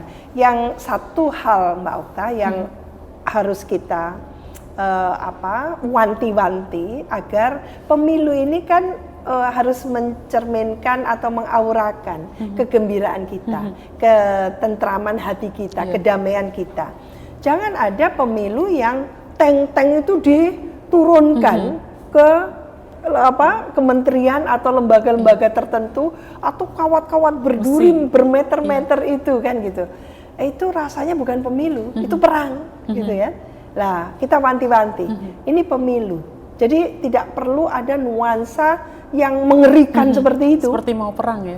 Seperti mau perang gitu. Jadi berarti kan public trust itu tidak hadir. Nah, kalau public trust tidak hadir di saat kita akan mencoblos gitu kan, itu berarti demokrasi kita sedang tidak sehat, tidak baik-baik saja. Dan terkait dengan tadi ada resistensi pemberontakan public trust, ada beberapa isu yang mengarahkan kita tidak punya calon yang baik, lebih baik kita golput saja. Nah, menurut pendapat Profesor seperti apa? Golput itu tidak bisa di-delete semuanya, dikurangi iya. Swing voters itu tergantung nanti dia itu wait and see. Jadi biasanya swing voters itu adalah pemilih-pemilih yang was-was masih. Wah, nggak yakin saya. Sebentar ngelihat sampai terakhir gitu ya, poin terakhir gitu. Oh, debat nanti terakhir kayak apa kan gitu ya. Melihat visinya secara utuh dulu. Di perdebatan itu seperti apa, kelakuan mereka menjelang minggu tenang itu seperti apa. Itu swing voters itu masih bisa diharapkan. Tapi yang namanya golput, golongan putih, itu dia memang mereka itu memang tidak mau memilih, mau apapun gitu. Oh, gajah. Mereka bukan orang yang tidak melek politik, melek banget, tapi males. Mau apa kita? Biasanya orang perkotaan yang kayak gitu. Orang di ibu kota, perkotaan besar gitu. Males. Cuman yang bisa dikurangi dengan hadirnya calon-calon yang lebih katakan gitu ya, menyenangkan, bisa dipercaya dan sebagainya gitu. Nah, tentu kalau pemilih-pemilih kritis, kita kan ingin ada peningkatan jumlah dari pemilih yang berkualitas, yang kritis, yang cerdas gitu ya. Itu yang kita inginkan. Tapi seberapa banyak peningkatan itu? Karena jangan-jangan mereka sudah menentukan. Tapi kita melihat kayaknya yang masih suara mengambang itu agak tinggi juga. Swing voters. Itu bagus kalau gitu, yakinkan saja. Tiga paslon ini bisa meyakinkan dengan sangat bagus nanti gitu. Oke, baik Profesor, terima kasih. Baik Profesor, sebelum kita menutup acara ini, mungkin Profesor bisa memberikan closing statement dengan tema top secret kita terkait dengan pemilu dan kita, refleksi masa lalu dan harapan yang akan datang. Silakan Profesor. Iya, membaca dengan seksama dinamika pemilu dari era ke era, mulai tahun 1955 sampai tahun 2024 ini ya, berarti 13 kali kita melakukan pemilu, belum lagi pemilu daerahnya gitu ya. Berarti sangat banyak, ribuan pilkada di daerah. Apa yang bisa kita pelajari dari pengalaman Indonesia adalah memang kita harus memiliki komitmen yang tinggi untuk gitu ya, memberikan asupan gitu ya, literasi yang utuh gitu ya, yang mantap kepada masyarakat Indonesia. Karena bagaimanapun juga ujung-ujung dari demokrasi ini adalah dari rakyat, oleh rakyat, untuk rakyat. Oleh karena itu nanti pemilu ini mestinya berkorelasi positif terhadap terwujudnya pemerintahan yang good governance, pemerintahan yang governability, pemerintahan yang mampu mengeksekusi program yang betul-betul dibutuhkan oleh rakyat kita Indonesia. Baik, terima kasih Profesor. Baik sahabat arsip, dengan diberikannya closing statement dari Profesor Siti Zuhro Emrah, maka berakhir sudah acara Top Secret kali ini. Diharapkan dengan pemilu kita kali ini, dengan melaksanakan pasal 28 dan juga pengaplikasian sila keempat dari Pancasila, kita tidak mengganggu sila kita yang ketiga, yaitu Persatuan Indonesia. Sahabat arsip, jangan lupa untuk men-subscribe dan men-follow akun Instagram dan YouTube dari Arsip Nasional Republik Indonesia. Dan jangan lupa untuk men-like dari program Pusdipres, yaitu Jasa Presiden. Sekian dari saya mohon maaf atas segala kekurangan dan kesalahan dalam acara ini. Terima kasih. Wassalamualaikum warahmatullahi wabarakatuh.